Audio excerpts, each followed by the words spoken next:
Hi, it's John Donnally. I'm with Stephanie Prewitt in Kirkwood, Missouri, just 25 minutes outside of St. Louis, and today we're here to listen to her story. It was a tough year. Thankfully I have a really supportive husband, really supportive family, extremely supportive boss, who has an autoimmune disease, so understands what it's like, and it took her a long time to reach a diagnosis for that.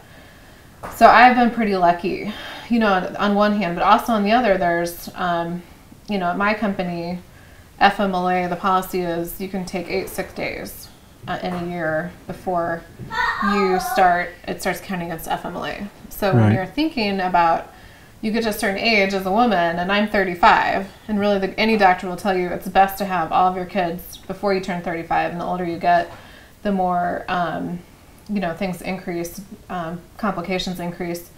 So I knew at some point I needed to sort of hoard all of this sick and vacation time for another maternity leave. Just thinking, like, how is that all going to work out?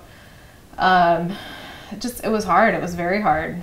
And getting that diagnosis was, on one hand, I was elated because I thought, finally I've got some proof that I can, so people don't think I'm crazy. But then on the other hand, it was like, oh, it's not what I wanted, It's not the diagnosis I wanted. Health-wise, what do you hope that the future holds for you? I try to stay positive. It's been pretty scary, especially being pregnant. There's just not much information available.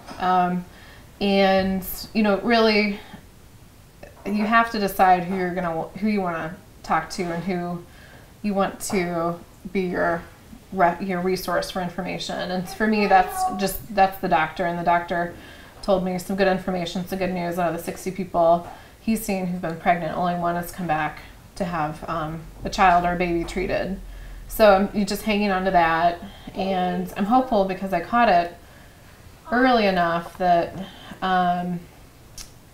that it won't escalate to a situation where I'm dealing with really serious neurological problems, and that as soon as the pregnancy ends, I can try some additional antibiotics that will hopefully, really do the job. Thank you so much for speaking with us. That was really insightful, and I know it's going to help a lot of people.